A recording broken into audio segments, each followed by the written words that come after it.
Hello everyone, my name is Scott, aka Lightmane, and this is an introductory video to my D&D story that I will be narrating here on my YouTube channel. This is the second time that I've narrated it, as I've made a few changes and have updated the story somewhat. The original name of my story was The Adventurers. Now it's called Forestera's Fate. Before the story begins, though, I'm going to give you some background information on where the story takes place. But I'm going to do this as though you are one of the characters in the story. The adventuring party in the story consists of 8 people, 6 guys and 2 girls. So imagine now that you and 7 other people have come over to my place to play D&D, and we're all seated at a large table, and you're all ready to roll up your characters. But before you decide what type of character that you want to play, I'm going to tell you a little bit about where you are and how you got here, what you know, both about the village where you currently live and your knowledge of the world you're in, including some history and geography, along with the knowledge that you have of the different races that are here. Imagine now that you're all the players and I'm the dungeon master. I set out 2 maps on the table and begin.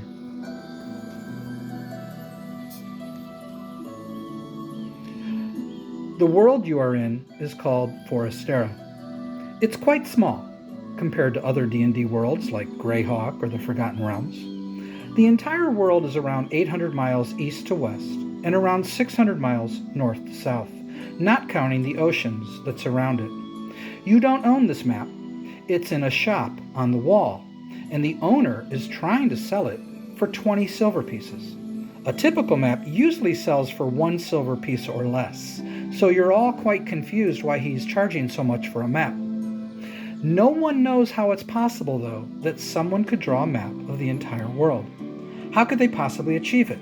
So many believe it's fake. Your story begins in the central area of the far western part of Forestera, in a walled-in village that's known as Duran, which is also where you all live. The village is inside a forest. The forest is known as the Duridian Woods. As far as you know, Duran is the only village that's inside a forest. Each of you have only lived here between 6 months and a year. You all met here. Each of you traveled to Duran by yourself in a caravan because you wanted to get away and get out on your own. You wanted to go adventuring. But you didn't know anyone who wanted to go with you, as they all felt safe in their homes and villages. Also, finding an adventuring party to join was difficult, for people tend not to trust people they don't know. So being unable to find a group of adventurers to join or form your own party, you decided to leave your home and family and travel with a caravan and go wherever it would take you. One of their stops was this village.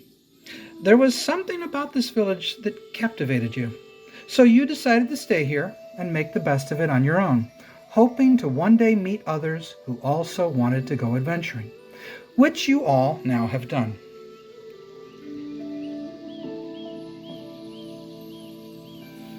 Up until today, you've all worked somewhere in the village, either in the temple or a shop, a farm, possibly as a guard or as an apprentice, basically for around 3 to 4 silver pieces a day, plus room and board. Over time, you've all gotten to know each other, mostly from your time spent in this tavern, and have become the best of friends. You all have a pretty good knowledge of the homes and shops that are here. It consists mostly of humans, but there are a few dwarves, elves, gnomes, and halflings, and they all seem to live peacefully with each other quite well. But now you've all gathered here at the tavern to form your adventuring party and to determine where you'd all like to begin adventuring. Is this fate? You all believe that fate has brought you all together, especially considering how similar each of your stories are that brought you all here to Duran. But now, let me tell you a little bit about the world that you live in. A brief history of Forestera. The year is 997, and it is believed that the world began that many years ago. Many believe that the elves were the first race, and that there are still elves here who were there at the beginning of creation. But none of you, as far as you know, have ever met an elf who's anywhere near that old. You've heard that many villages are making plans for the celebration of the new millennium, and of course many rumors abound as to whether anything is going to happen. Tales from the end of the world, to the gods coming down and dwelling in the land, to demons rising up from the underworld, to the world will be plunged into darkness, are some of the stories that you've heard. Some people are certain they know what's going to happen, and they're happy to share their beliefs with anyone who will listen. Geography of Forestera. Forestera is a land of mostly wonderful weather, at least where you all dwell, winter being but a mere 2 months out of the year, and a pretty mild one at that. Winter has just ended. The world is surrounded by water that is assumed to be an ocean. Not much is known about the ocean, for those who travel there are too afraid to go too far, lest they fall off the edge. Everyone just naturally assumes that the world is flat, for how could it be anything other than flat?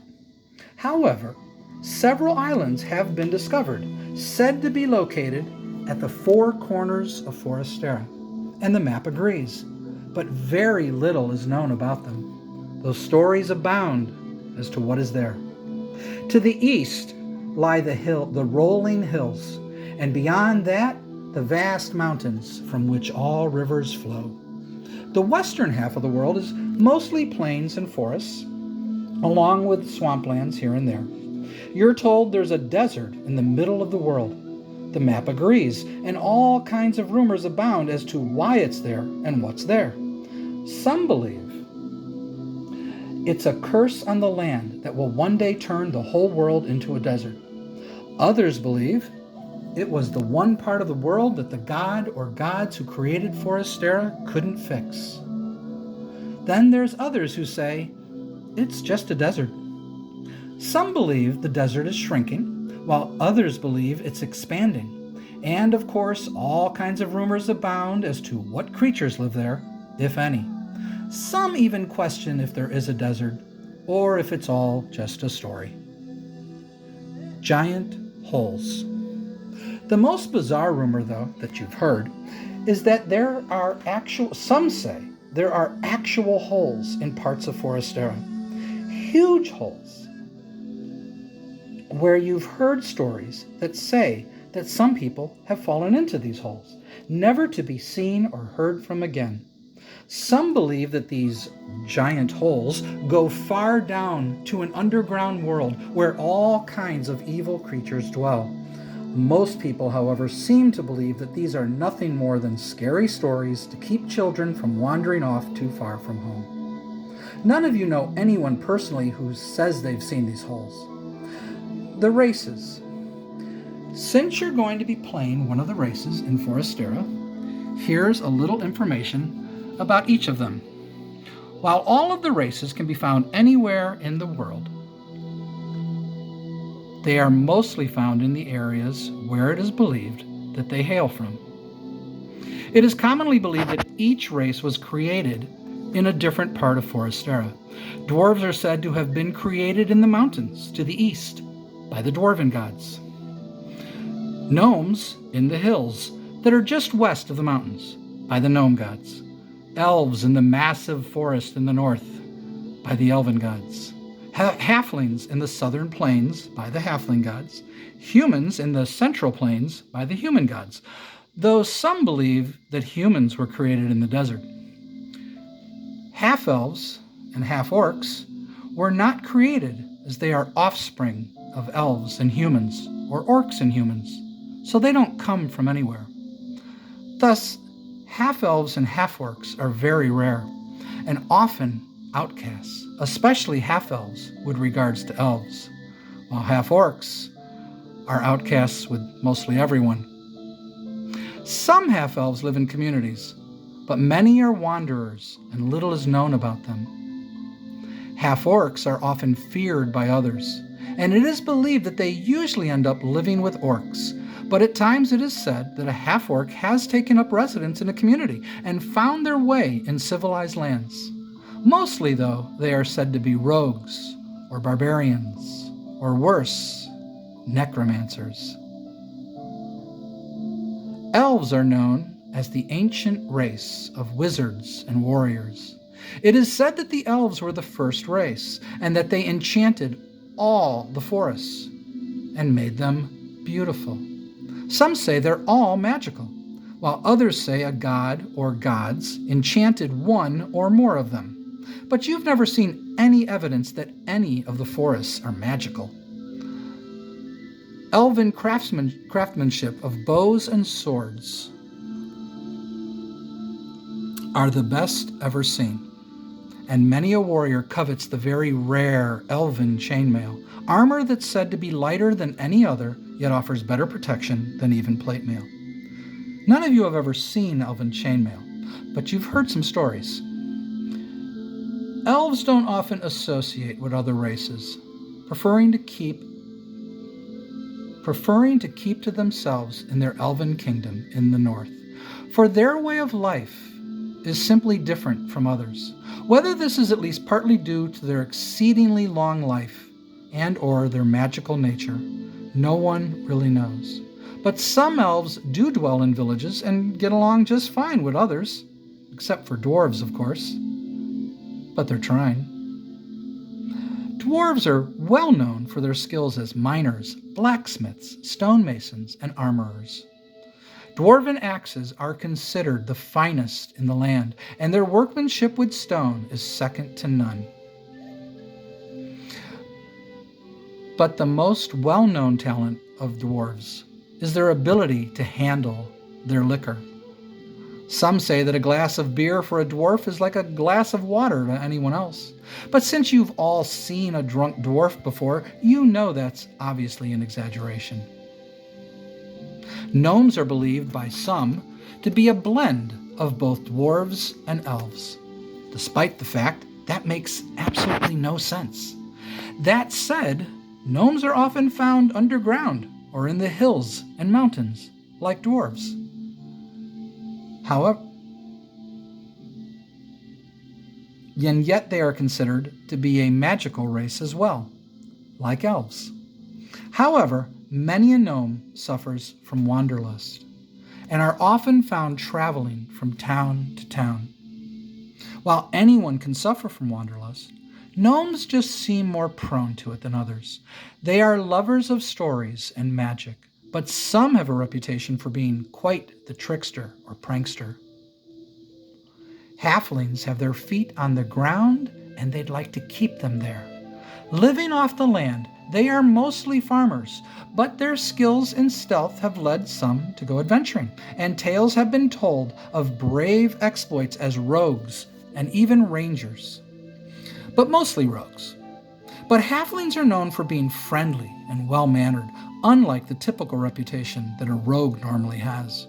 They are known for their great love of food. They tend to get along very well with others, more so than any other race.